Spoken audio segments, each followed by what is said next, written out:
Today at Voro Motors, we'll be showing you how to change the brake lines on the EMOVE Cruiser and EMOVE Touring. Take note, today's tutorial will require specialized tools and include steps that are intended for those of you with advanced repair experience. Do not attempt this repair if you are not confident in your abilities. The tools you will need for today's task are an Allen key set, pliers, a ruler, some caulk or another form of sealant, gloves, a bin to keep all your loose screws in, and most importantly, some brake lines. On the EMOVE Cruiser, we will start with the rear brake line. We begin by releasing all slack on the line by unscrewing this rear screw on the caliper. With a pair of pliers, clamp this pin and remove it. You can now remove the spring as well. You can now slide the line out. Once loose, we cut the zip ties along the line and remove any line covers. We then move to the left lever and unscrew this silver screw until the line emerges. If you are only replacing the metal line inside of the liner and not the whole plastic liner, you can pull the line out by grasping this bulbous piece and pulling up. To put the new metal lines in, just slide it through the existing empty liner. Keep following along if you intend to replace the whole liner. We will now pull both of the lines down the stem and out the opening at the bottom of the stem. Since the stem is so tight, we find that it is easiest when both lines are moved together. We now unscrew the 6 screws on the front plastic cover and remove it. We then unscrew the single screw on the rear plastic cover. In order to slide it off, you will need to remove this screw holding the suspension to the body. Take a 6mm Allen key and unscrew it all the way until the suspension is loose. Lift it upwards and remove this nut that may be loose now. Grasp the rear plastic cover and slide it off. This may take a moment. Tapping at different edges of the plastic will help dislodge it though. Once it's removed, you can go ahead and pull the line out the front. You are now ready to place in your new line. Start by threading it through the slot at the front of the footboard, and then push it to the back and through the slot in the rear plastic cover. You can now push the line up through the stem. Make sure to pull it up with the other line you pulled down earlier. To get rid of any slack in the metal part, pull the rear ends tight. Once it has been pushed up and out, you can clasp the bulbous part in the lever and tighten the silver screw. Place the front cover on and screw it in. Place on the rear cover now as well and screw it in too. Push the screw back into the suspension and place the nut on the other end once it emerges. You can place the suspension back as it was and continue screwing in until firm.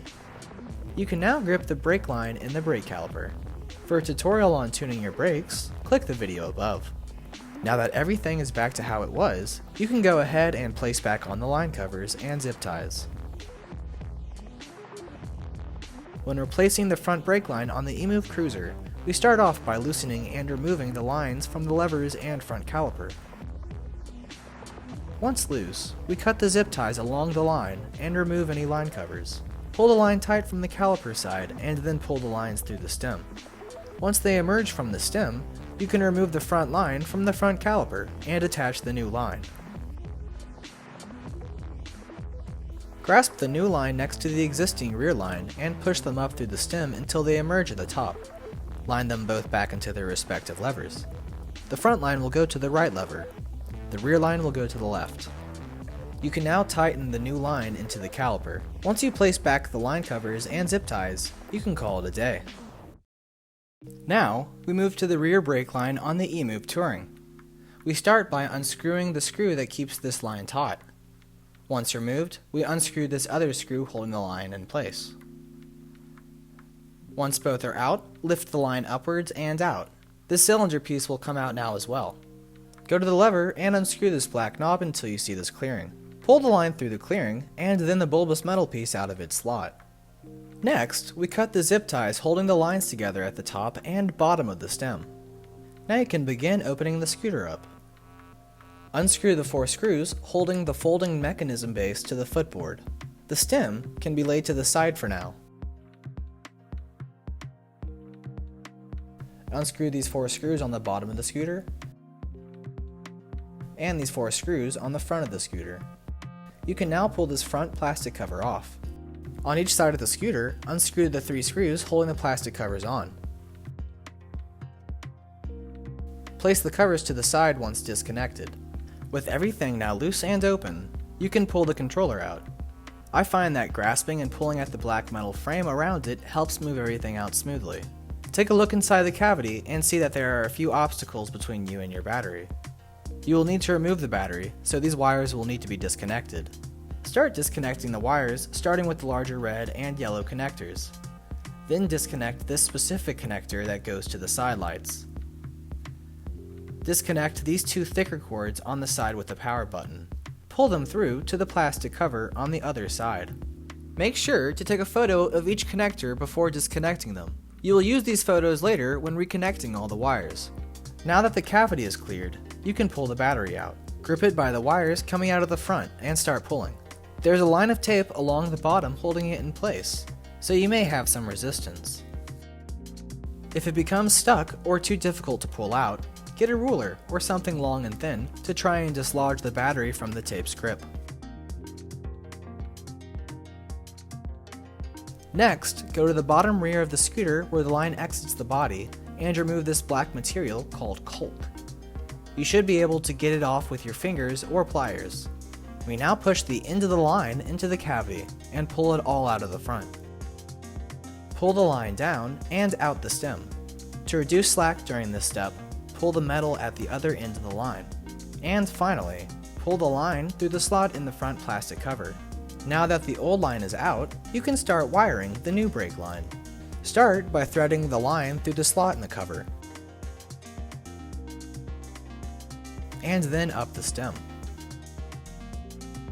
If the plastic barrier at the top is stopping the line from emerging, just unscrew the quick release above with a 2mm Allen key and slide both the quick release and this plastic barrier upwards. The line should emerge easily now. Once pushed out the top and placed through the plastic barrier, you can put the quick release and barrier back as they were.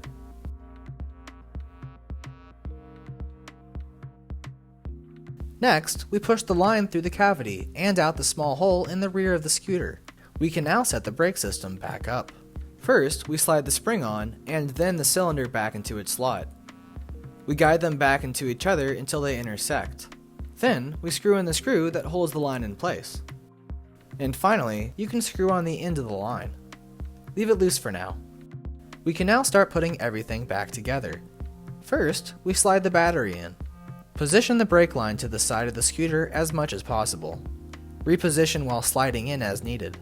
They should be emerging from the side like this. Now we go about reconnecting all the wires that we disconnected earlier. Using the photos you took earlier, reconnect all of the connectors. Be careful not to connect the gray cords. They will limit your top speed. Once the cords are all connected, you can push them back towards the battery. Now take the black metal frame from earlier and place it over these wires and the controller. Make sure that your controller placement looks the same as mine here, and that the frame is oriented correctly with the side closer to the screw slots facing in. Once everything is pushed in and looks good, you can start screwing everything back in. Start with the 4 screws on the bottom. Line them up with the black frame inside the cavity. Only screw them in halfway for now. Next, we screw in the 4 screws that keep the front cover on. Then, we move to the top 4 screws, which will require putting the folding mechanism base back on. Once all 4 screws are secure, finish tightening the 4 on the bottom. Go to the side plastic covers and make sure the wiring is flush with the contours of the pieces. Screw each side back in with 3 screws for each. I like to start in the middle and then screw in the outer slots afterwards. Now you can completely tighten the screw on the brake. And don't forget to apply some sealant or caulk to the slot that we removed caulk from earlier. Finally, we can place the line back into the lever and secure it. Once you place back the line covers and zip ties, you can call it a day. If you liked this video, make sure to like, share, and subscribe. Thanks for watching.